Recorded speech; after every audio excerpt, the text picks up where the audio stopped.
बरसत है रंगना, माया के संगवारी बरसत है रंगना।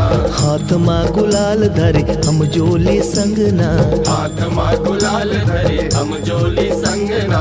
माया के संगवारी बरसत है रंगना, हाथ माँ गुलाल धरे हम जोली संगना।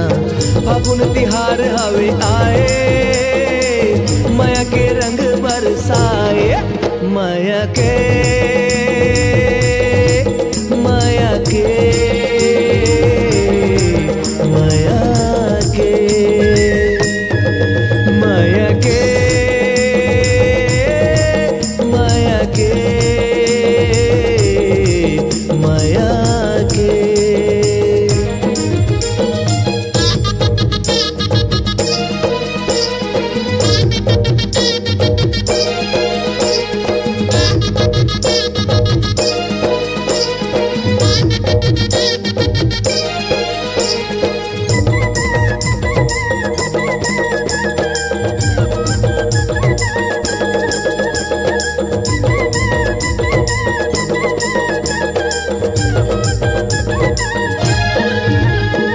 मन भाए संगवारी होरी के बात गा, फागुन के महीना और पुन्नी के रात गा।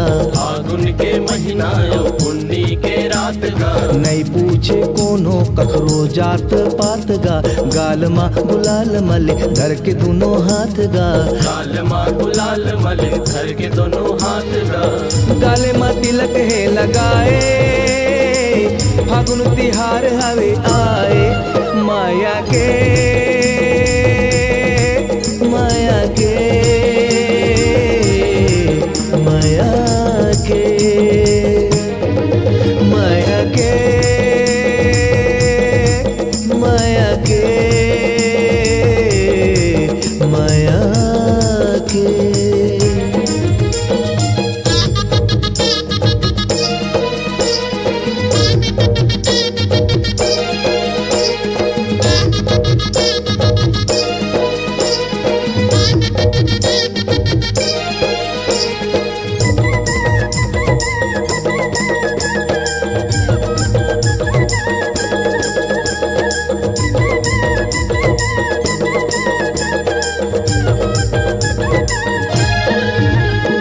रंग के कटोरा धरे कौने पिचकारी, आगू पाछू रंग डारे चाहे देवै गारी। चाहे देवै गारी का चाहे देवै गारी। अरे गोरी नारी कहना होगे बिरी बिटकारी, रंग माची भोरी टोली मतवारी। टोली मतवारी का टोली मतवारी। नहीं आज थोर को लजाए, फागुन तिहार हवे आए। माया के माया के माया के माया के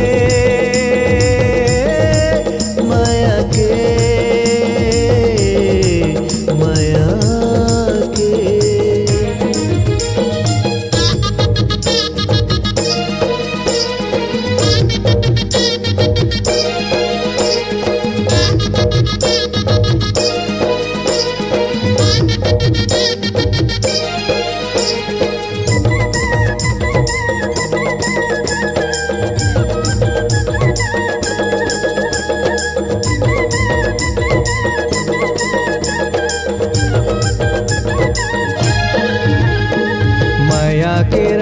सबो रंग ले भारी, बन गे हे गोकुल मोर गाँव संगवारी। मोर गाँव संगवारी, मोर गाँव संगवारी। सुरता आवे नटवर राधा दुलारी, डंडा के नाचा मनमोहत है भारी। मनमोहत है भारी, मनमोहत है भारी। मिलजुल फागला है गाए, फागुन तिहार हवे आए। माया के माया के माया के माया के माया के माया के माया के संगवारी बरसत है रंगना। माया के संगवारी बरसत है रंगना। हाथ माँ गुलाल धरे हम जोली संगना। हाथ माँ गुलाल धरे हम जोली संगना। फागुन तिहार हवे आए,